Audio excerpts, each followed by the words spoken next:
بسم اللہ والحمد للہ والصلاة والسلام علی رسول اللہ اما بعد۔ ناظرین کرام، روزہ ایک عظیم عبادت ہے۔ اللہ جل شانہ قرآن مجید کے اندر ارشاد فرماتے ہیں، یا ایہا الذین آمنوا کتب علیکم الصیام کما کتب علی الذین من قبلکم لعلکم تتقون۔ اے ایمان والو، تم پر روزوں کو فرض کر دیا گیا ہے جیسا کہ تم سے پہلے امتوں پر روزہ فرض کیا گیا تھا تاکہ تم تقوی اختیار کرو۔ روزے کا بنیادی مقصد تقوی کا حصول ہے۔ تقوی کا معنی کہ آدمی اللہ سے ڈر جائے اور جن کاموں کا اللہ نے حکم دیا ہے ان کاموں کو بجا لائے اور جن کاموں سے روکا ہے ان سے باز آ جائے۔ ناظرین اکرام، روزے کے بے شمار فضائل ہیں۔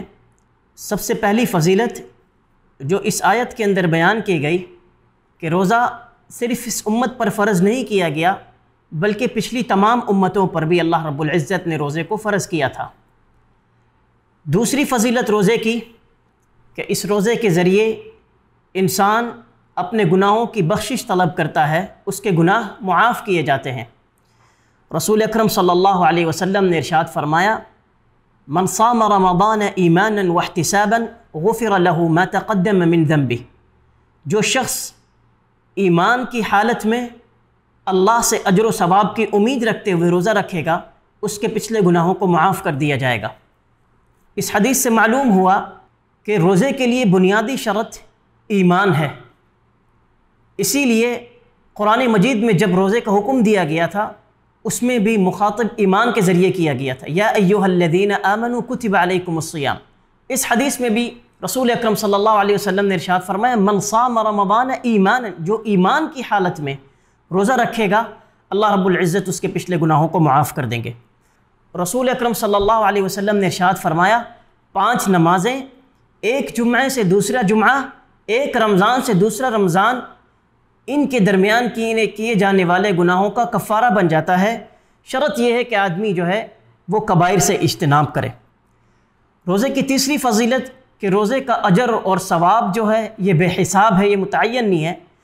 رسول اکرم صلی اللہ علیہ وسلم نے ارشاد فرمایا، حدیث قدسی ہے، اللہ رب العزت ارشاد فرماتے ہیں کہ ابن آدم کا ہر عمل اس کے لیے ہے سوائے روزے کے، کہ روزہ یہ اللہ کے لیے رکھتا ہے تو اس کا اجر و ثواب اللہ ہی دیں گے۔ اسی طرح اللہ کے رسول صلی اللہ علیہ وسلم نے ارشاد فرمایا، نیکی کا ثواب اللہ رب العزت بڑھا چڑھا کر دیتے ہیں، ایک نیکی کا اجر بڑھا چڑھا کر دیا جاتا ہے سوائے روزے کے، کہ جس کے بارے میں اللہ رب العزت کہتے ہیں کہ یہ ابن آدم میرے لیے رکھتا ہے کیونکہ یہ کھانا اور اپنی شہوت کو میری خاطر چھوڑتا ہے، تو لہٰذا اس کی جزا اور اس کا بدلہ میں ہی دوں گا۔ تو اللہ رب العزت نے روزے کو اپنے لیے خاص کر لیا ہے۔ باقی تمام اعمالوں کا اجر اور ثواب اللہ نے ان اعمال پر متعین کر دیا ہے سوائے روزے کے، کہ اللہ رب العزت نے روزے کو اپنے لیے خاص کر دیا ہے اور فرمایا وَأَنَا أَجْزِي بِهِ، کہ روزے کا بدلہ میں دوں گا۔ روزہ کیا ہے؟ روزہ اللہ کی اطاعت پر صبر کرنا۔ روزہ کیا ہے؟ اللہ نے جن چیزوں سے روکا ہے ان چیزوں سے باز آ جانا۔ روزہ کیا ہے؟ کہ آدمی اللہ کے فیصلوں پر راضی ہو جائے، بھوک اور پیاس کو برداشت کرے۔ انما یوفی الصابرون اجرہم بغیر حساب، جو صبر کرتا ہے اللہ رب العزت اس کا اجر جو ہے وہ بغیر حساب اور کتاب کے دیتے ہیں۔ اسی طرح روزے کی فضیلت رسول اکرم صلی اللہ علیہ وسلم نے ارشاد فرمایا، الصوم جنۃ، کہ روزہ ڈھال ہے۔ روزہ آدمی کو گناہوں سے بچاتا ہے، روزہ آدمی کو جہنم سے بچائے گا۔ اللہ سے دعا ہے کہ اللہ تعالی ہمیں اس روزے کی اہمیت کو پہچاننے کی اور اس ماہ رمضان میں کثرت سے روزے کا اہتمام کرنے کی توفیق عنایت فرمائے۔